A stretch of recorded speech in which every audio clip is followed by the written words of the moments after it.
Un día a la vez es un espacio para conectar con Dios a través de su palabra. Suscríbete y acompáñame en este maravilloso viaje y permite que la palabra nos transforme de dentro hacia afuera. Bendecido día para todos. Hoy vamos en la reflexión número 122 y el título de la reflexión de hoy, Dios Padre y su amor misericordioso.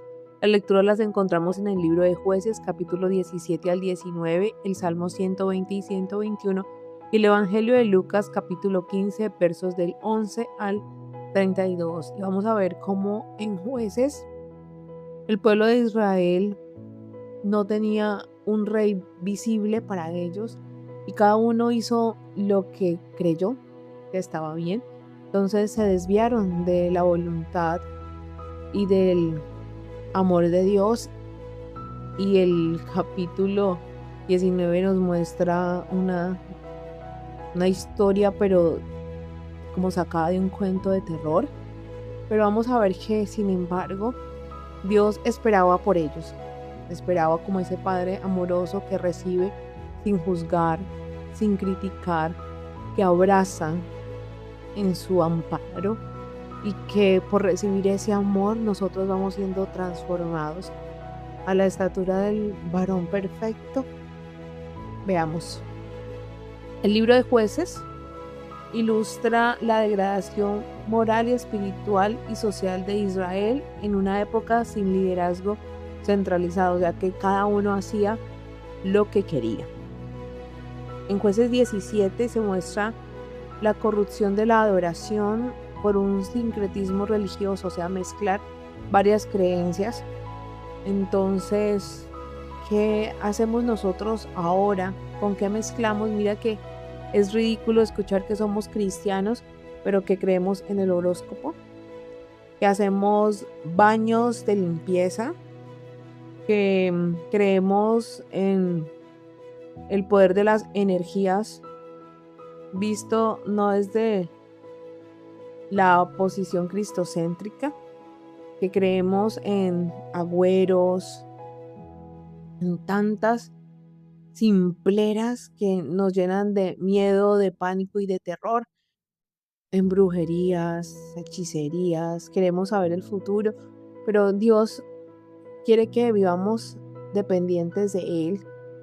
Y Él también nos permite ver el futuro, pero no es necesario. Muchas veces Él también tiene sus dones para todos nosotros, pero porque queremos saber más de lo que podemos ver, porque queremos tener el control. Entonces Dios no permite eso, porque Él es el quien tiene el control y es el artífice de todo, absolutamente todo. Entonces es revisarnos y mirar qué prácticas paganas tenemos adheridas a nuestra vida y permitir que solamente sea el Espíritu Santo en nosotros guiándonos por ese camino.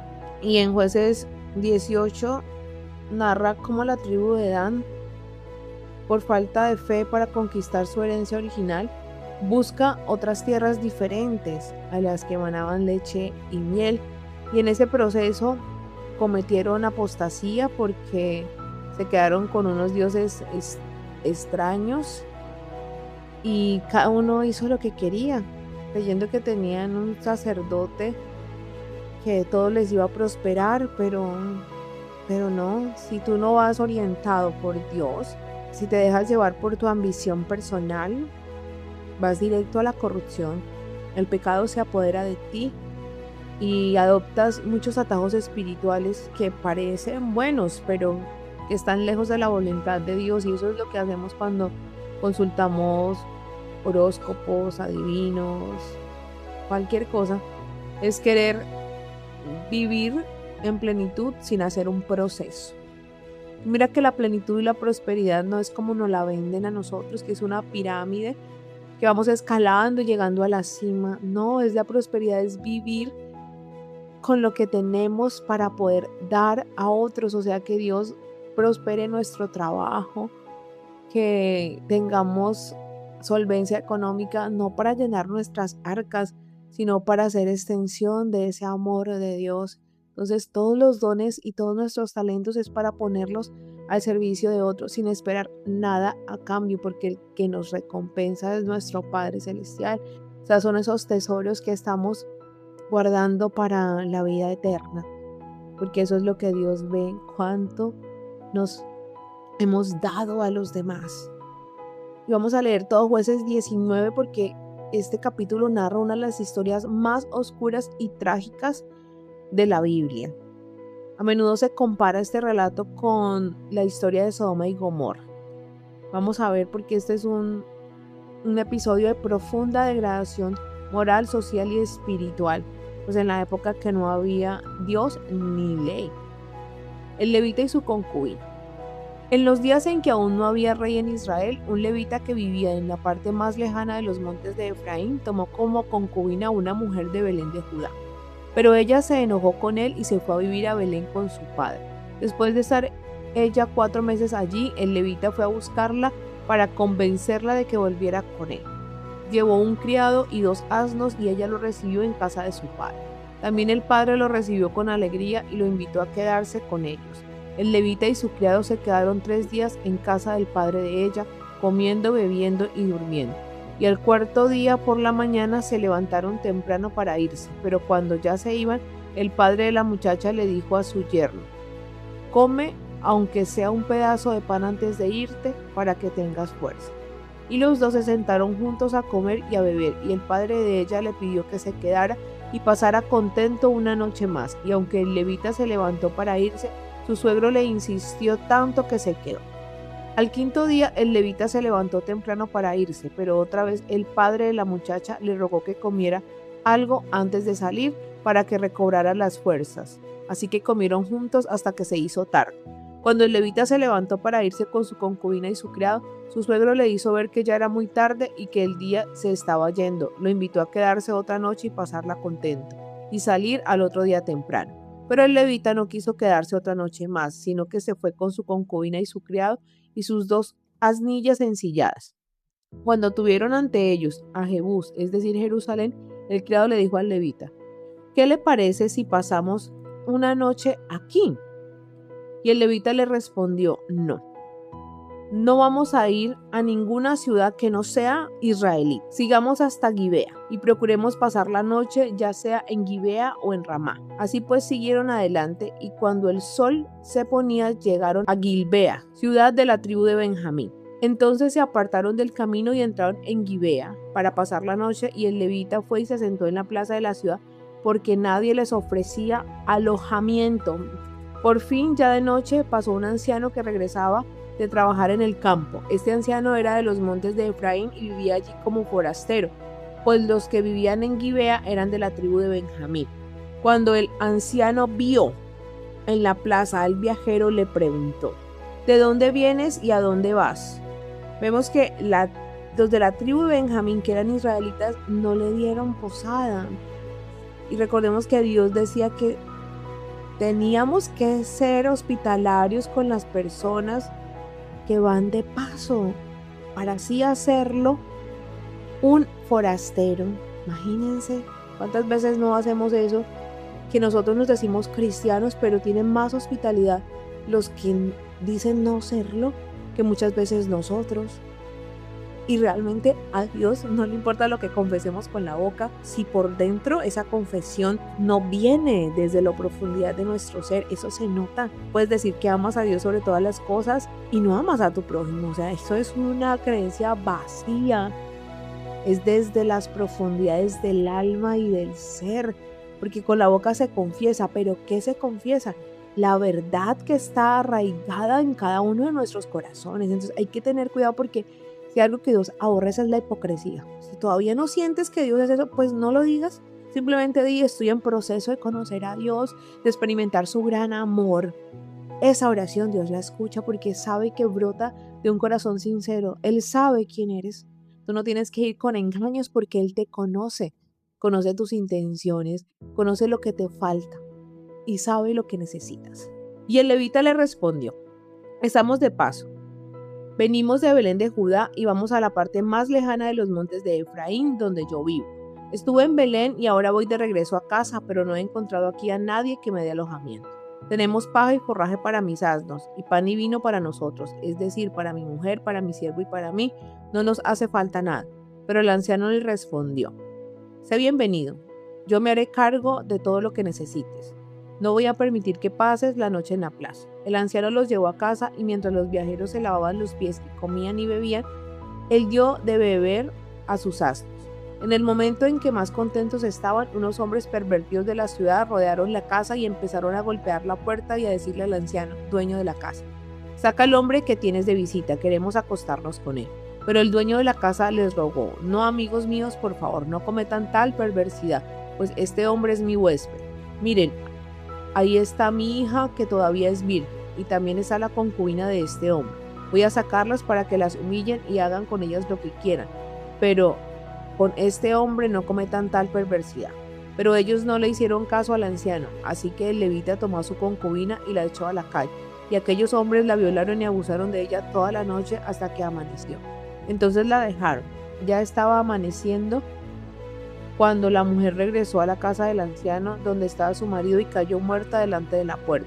Cuando su marido se levantó y abrió la puerta para seguir su camino, se encontró con su concubina tendida ante el umbral de la puerta con las manos sobre el umbral. Entonces le dijo: levántate y vamos, pero ella no le respondió. Entonces él colocó el cadáver sobre el asno y se puso en camino hacia su casa. Al llegar tomó un cuchillo y descuartizó el cadáver de su concubina en 12 pedazos y los mandó por todo el territorio de Israel. Todos los que veían decían: desde que los israelitas salieron de Egipto nunca se había visto nada semejante. Hay que pensar en eso y decidir lo que haremos al respecto. Vemos semejante historia tan terrible. Ellos querían acostarse con un hombre, pero el levita no había sanado su corazón hacia su esposa que lo había abandonado, había ido por ella, pero tenía ese rencor en su corazón que fue la vida de ella por su vida, cuando Cristo nos enseñó que Él lo dio todo por amor. Y estos hombres violaron a una persona toda la noche, y eso realmente es una mente muy retorcida y pervertida. ¿Y eso por qué sucede? Porque nos alejamos de Dios. Y siempre que yo leo algo sobre esto, recuerdo Romanos 1 y voy a leer unos apartados de Romanos 1 porque es que eso explica por qué hay tanta degradación en el mundo y nos ayuda a nosotros a poder permanecer vigilantes. Romanos 1 desde el verso 21. Pues aunque han conocido a Dios, no lo han honrado como a Dios ni le han dado gracias. Al contrario, han terminado pensando puras tonterías y su necia mente se ha quedado a oscuras. Decían que eran sabios, pero se hicieron tontos, porque han cambiado la gloria del Dios inmortal por imágenes del hombre mortal, y hasta por imágenes de aves, cuadrúpedos y reptiles. Por eso Dios los ha abandonado a los impuros deseos que hay en ellos, y han cometido unos con otros acciones vergonzosas. En lugar de la verdad de Dios han buscado la mentira y han honrado y adorado las cosas creadas por Dios y no a Dios mismo, que las creó y que merece alabanza por siempre. Amén. Por eso Dios los ha abandonado a las pasiones vergonzosas. Hasta las mujeres han cambiado las relaciones naturales por las que van contra la naturaleza. De la misma manera, los hombres han dejado sus relaciones naturales con la mujer y arden en malos deseos los unos por los otros. Hombres con hombres cometen acciones vergonzosas y sufren su propio cuerpo el castigo merecido por su perversión. Como no quisieron reconocer a Dios, Él los ha abandonado a sus perversos pensamientos para que hagan lo que no deben. Están llenos de toda clase de injusticia, perversidad, avaricia y maldad. Son envidiosos, asesinos, pendencieros, engañadores, perversos y chismosos. Hablan mal de los demás, son enemigos de Dios, insolentes, vanidosos y orgullosos. Inventan maldades, desobedecen a sus padres, no quieren entender, no cumplen su palabra, no sienten cariño por nadie, no sienten compasión. Saben muy bien que Dios ha decretado que quienes hacen estas cosas merecen la muerte y sin embargo las siguen haciendo y hasta ven con gusto que otros las hagan. Entonces vemos que cada vez que ponemos en el centro de nuestra vida algo diferente a Dios, nosotros perdemos el norte y empezamos a llenarnos de tanta oscuridad que nuestro espíritu termina apagado, opacado. Y por eso es que hoy en día hay mucha depresión, mucha ansiedad y mucho suicidio, porque nos hemos dedicado a alimentar el cuerpo y el alma, pero no el espíritu. Y el espíritu se alimenta con Dios en el centro de nuestra vida. El proceso de cada uno es distinto, pero inicia de la misma manera, con una convicción de la necesidad de Dios. Por eso a veces llevamos a un fondo tan profundo, porque es la única manera que podemos ver que el único que nos va a rescatar es Dios, y que siempre estuvo ahí alertándonos, pero nuestra rebeldía nos impide ver lo evidente. Continuamos con los salmos. El Salmo 120 es un clamor de angustia y una oración de liberación ante la mentira y la calumnia. Es el primero de los cánticos graduales y describe el dolor de convivir con personas hostiles y engañosas. El salmista busca refugio en Dios, confirmando que Él responderá a la calumnia con justicia. Veamos este salmo. Oración ante el peligro, cántico de las subidas. Cuando estoy angustiado, llamo al Señor y Él me responde. Señor, líbrame de los labios mentirosos y de la lengua embustera. ¿Qué más puedes recibir, lengua embustera? Flechas puntiagudas de guerrero, ardientes brasas de retamo. Pobre de mí, que vivo como extranjero en Mesec, que he acampado entre las tiendas de Kedar. Demasiado he vivido entre los que odian la paz. Cuando yo hablo de paz, ellos hablan de guerra. Pero que dice, cuando estoy angustiado, llamo al Señor y Él me responde. Si tú clamas con un corazón sincero, Él viene a ti, viene y responde tu oración, responde tu clamor, no con lo que tú crees que es la solución. Él nos da lo que realmente sabe que necesitamos, porque Él ve un panorama completo. Nosotros solo vemos un pedacito de la historia, Él la ve toda en su extensión y en su plenitud. Continuamos con el Salmo 121, que es también un cántico de ascenso que celebra a Dios como el guardián fiel y protector constante de los que creemos en Él.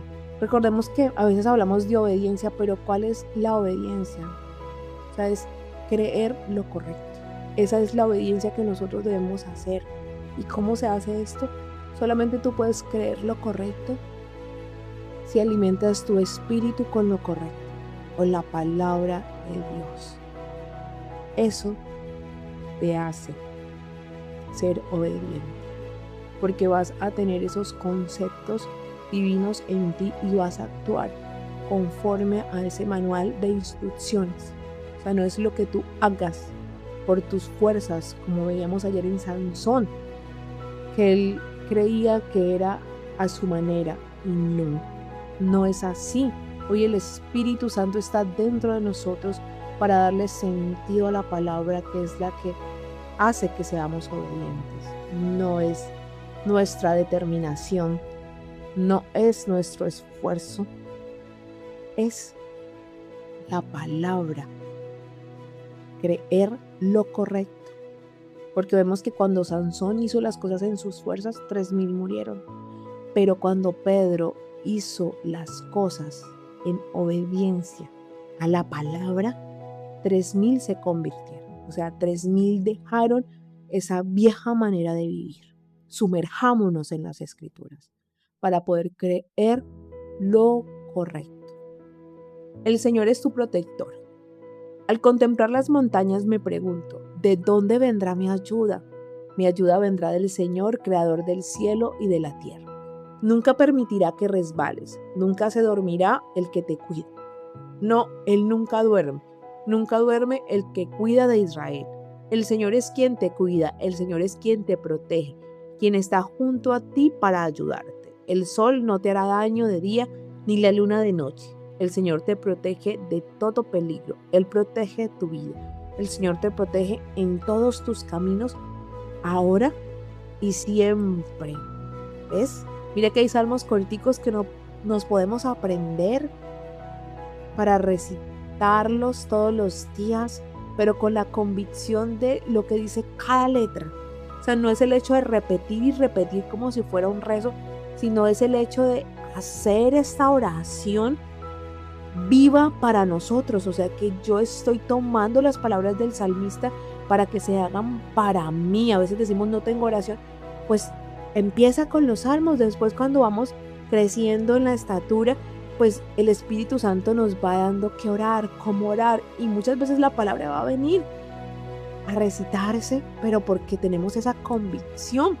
Entonces, leamos estos salmos, recitémoslo con esa convicción de que son palabra viva y real, y que se hace real para nosotros como lo fue para el salmista, porque recordemos, no demos la protección por sentada. Todos los días debemos orar por protección. Y continuamos con Lucas 15 del 11 al 32, que narra la parábola del hijo pródigo. Ilustra el amor incondicional de Dios, el arrepentimiento genuino y la restauración. Narra cómo un hijo malgasta su herencia y al regresar arrepentido es recibido con una fiesta por su padre, simbolizando el perdón divino frente a la actitud resentida del hermano mayor. Vamos a ver varios puntos claves, pero yo me voy a centrar en uno que es el más importante. El hijo menor. ¿Quién es el hijo menor? Es el pecador arrepentido que pidió su herencia, o sea, todo lo que Dios tenía para darle a su padre, y se fue y la malgastó. La derrochó en fiestas comilonas, mujeres, o sea, todo lo que tenía a su alcance. Y luego se dio cuenta que lo perdió todo. O sea, cada vez que se deleita uno, el alma, en las cosas oscuras, eso termina apagándonos. Entonces él terminó revolcado con los cerdos en una porqueriza, comiendo la comida de los cerdos, o sea, en una denigración total. ¿Por qué? Porque se alejó de su padre. Así de sencillo. ¿Y quiénes son estos hijos arrepentidos? Pues representa a todos los que hemos abandonado a Dios y hemos desperdiciado nuestra vida, pero que en algún momento del camino reconocemos nuestro error y regresamos al Padre buscando misericordia. Y mira que el hijo menor no volvió por amor al Padre, él volvió por amor a su estómago, porque decía que los sirvientes de su padre comían mejor que él en ese momento. Entonces él iba porque iba a comer, no era el amor de papá. Pero sin embargo, el padre eso no le importó y él tenía un discurso preparado. Padre, he pecado contra el cielo y contra ti, no merezco llamarme hijo. Pero el padre ni siquiera le dejó hablar. El arrepentimiento verdadero va a venir cuando nos expongamos al amor misericordioso de nuestro Padre. Es la única manera, porque nosotros iniciamos en remordimiento, pero el arrepentimiento es un don de Dios. Continuamos con el padre. El padre apenas vio a su hijo, salió corriendo, lo abrazó, no lo dejó hablar. De una dijo, traigan la capa y traigan el anillo. No lo juzgó, no le cantaleteó, lo amó. Hizo una gran fiesta porque era su hijo perdido que había vuelto. Mira que Dios es un Dios de amor, es un Dios paciente que no te obliga a ti a quedarte en su redil. Él te abrió la puerta para que tú decidas salir y entrar cuando quieras. Pero aunque salgas de su protección, Él está listo para perdonarte, para restaurar la dignidad que pierdas en ese extravío. El abrazo de papá siempre está. Esa fiesta del perdón la ganó Cristo en la cruz para nosotros. Por eso yo insisto, cree lo correcto. No importa cuántas veces hayas caído, regresa a los brazos de papá, porque tienes libre acceso al Padre por la sangre preciosa del Cordero. porque Él rompió el muro divisorio que nos separaba con el amor. Y Dios te está esperando a ti hoy. Sé sincero con lo que quieres, con lo que sientes. Él te va a recibir. Él te va a abrazar y Él te va a empezar a transformar. Poco a poco, cada vez que confieses que tú has sido justificado por lo que Cristo hizo, no por lo que tú haces. Eso se va a ver en ti. La gracia va transformándote de dentro hacia afuera. No es tu esfuerzo. Es la gracia de Dios obrando. Por eso no te mires a ti. Mira a Jesús. A Jesús, el autor y consumador de la fe. Porque Él es el varón perfecto. Por su obediencia, nosotros estamos en la posición correcta con Dios, luchando desde la victoria. Hay que creer lo correcto para que eso se vea en nuestra vida. Lee la palabra de Dios y que el Espíritu Santo sea transformándote de dentro hacia afuera. Y vemos el hijo mayor. Dios mío, los fariseos autojustificados. Él siempre estuvo en casa de papá. Cumplía por obligación. No tenía ese amor por su padre. No sabía el amor que su padre le tenía. No se había dejado permear por esa ternura y bondad. Y entonces esto lo volvía envidioso, egoísta. Entonces el hermano mayor somos todos cuando obedecemos por obligación. No tenemos amor y nos sentimos superiores porque no hemos desobedecido a papá, porque estamos en casa, porque aparentemente no pecamos y somos resentidos por la gracia, porque Dios le mostró gracia a los pecadores. Ellos no hicieron nada y Dios los recibe. Eso es el hermano mayor, el envidioso que no aceptó que el papá le hiciera una fiesta a su hermano que se había perdido y había derrochado la fortuna. Y él estaba ahí en casa y no sentía que ese amor también era para él. Y el padre le decía, pero siempre tú has estado aquí, ¿por qué no me pediste la fiesta y el cabrito? El papá se lo hubiera dado. Pero no. El hijo menor nada hizo para ganar esa misericordia. Y él, como había hecho todo, le parecía injusto que el padre hiciera una fiesta por el que se había perdido y no por él. Pero resulta que Dios dejó las 99 y fue por esa perdida. Y por eso hay fiesta en el cielo, porque el perdido encuentra su camino, encuentra su redil.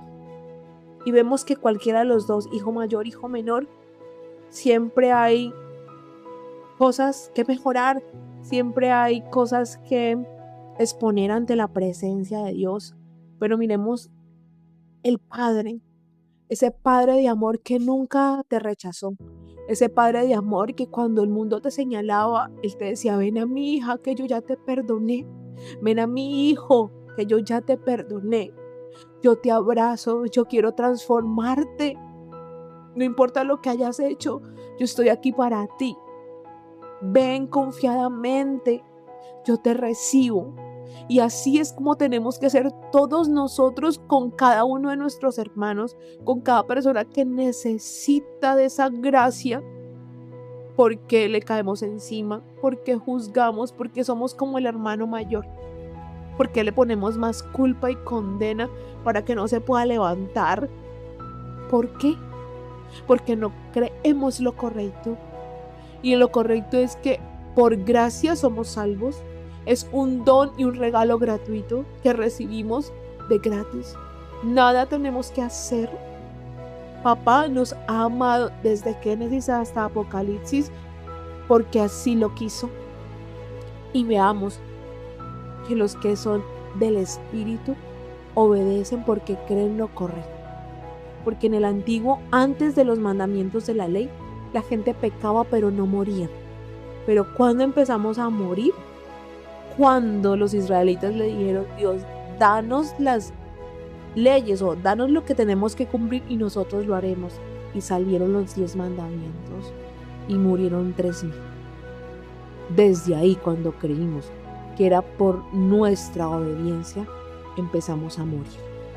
Empezamos a cargar culpa, empezamos a cargar condena y morimos lentamente. Para la gracia no hay que hacer nada, es recibir lo que Cristo hizo por ti y por mí en la cruz. Él resucitó porque nosotros fuimos hechos justos por esa obra. Esa es nuestra fe y eso es creer lo correcto.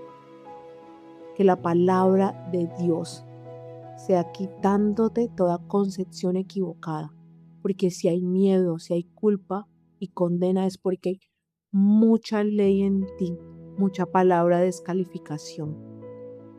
Cuando es gracia, ni sabes a dónde vienes ni a dónde vas, pero hay amor. Amor para todos, amor para ti, amor para el Padre. Es un derroche de amor en todos los sentidos, en todos los aspectos de la vida, y empiezas a vivir esa vida en plenitud y en prosperidad, teniendo para dar, donándote al que lo necesita, sin juzgar, sin miramientos, sin señalamientos, tal cual como el Padre misericordioso que abrazó a su Hijo cuando venía impregnado del vómito. Y eso es lo que la palabra nos invita hoy, que tengamos a Dios en el centro de nuestro corazón, porque Él está esperándonos. No importa que tu pecado sea como el de Jueces 19, no importa. Él te recibe con los brazos abiertos, sin juzgarte, y a través de su amor te va transformando día a día. Y en el nombre poderoso del Señor Jesús, oramos para que podamos experimentar esa gracia sobreabundante en nuestras vidas. Le pedimos al Espíritu Santo que entre a las profundidades de nuestro ser y nos limpie con la sangre preciosa del Cordero de toda culpa y de toda condena. Que hoy podamos ir confiadamente al trono de la gracia y recibir esa misericordia que el Padre tiene para cada uno de nosotros. Amén. Dios es bueno en todo tiempo y en todo tiempo Dios es bueno.